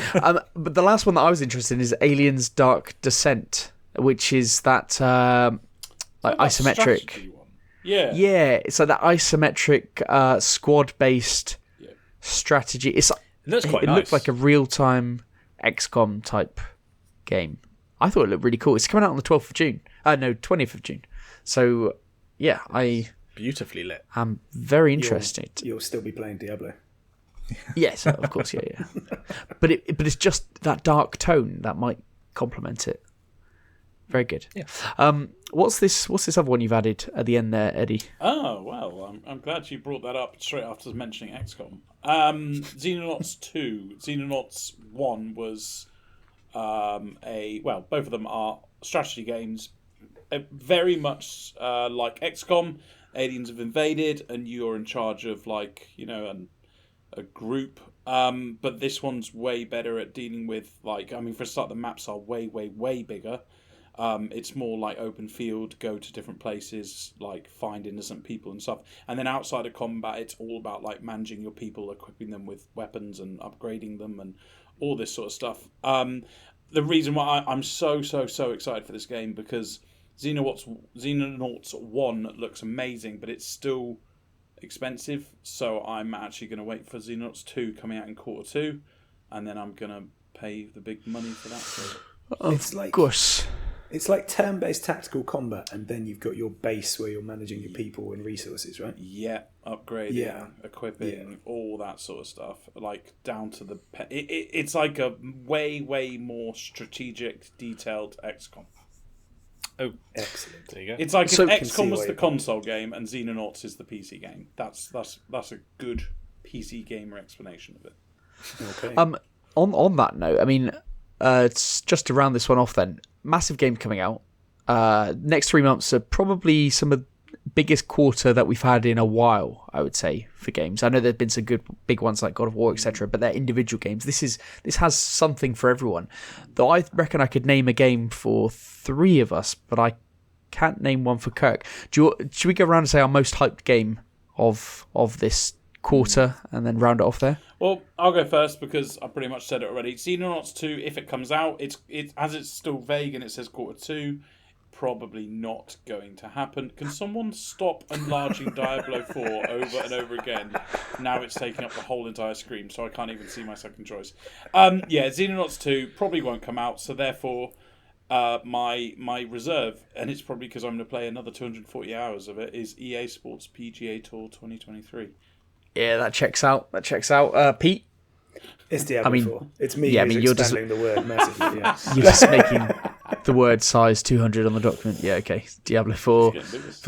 For me, it's Diablo 4 as well. But second, I think, has to probably be Redfall, I would have thought. I know Zelda's big time, but Redfall. The one I'm interested in is actually Kirk. Well, it's probably going to be... It's going to be between Redfall and Dead Island 2, but it's probably going to be Redfall. It's something a bit different, just a bit. And it's from... I feel like I know what Dead Island 2 is going to feel like when I play it, because I played the first one to death, and yeah, I think I want to see what Redfall's like. I want to see what it's about. It's the first party game properly coming out on the Xbox that we have a chance to play, and we'll go from there. Yeah, with the number of games coming out, as I said, it was hard to pick one for you. This isn't a particularly strong quarter for games that you like. No, it's not so. I will be defaulting to Rocket League, or playing some older games on the PS5. So maybe you could play Final Fantasy Remake. Maybe I could play Horizon Zero Dawn and Forbidden West. Oh, how about Days Gone, Co? Yeah, that's another one. That's another one I've got actually. Yeah, I want to play that. Let me know what it's like. Yeah, good. Got that bad then. So, all right, okay, I'll just do the socials because Pete's not moving us on. He's forgotten how to do it. Oh no, he hasn't deleted. He's made it size 200, so now we have to scroll 5 pages down to get to the socials. Brilliant. Right, good. Okay, well, if you want to email us, podcast@grumpygamers.co.uk. If you want to tweet us @grumpygamerspod, have we missed any big games or smaller games? Because that is a perfect possibility, because I just looked at a list online. But next 3 months are going to be big, so if we miss anything, let us know. But that's that.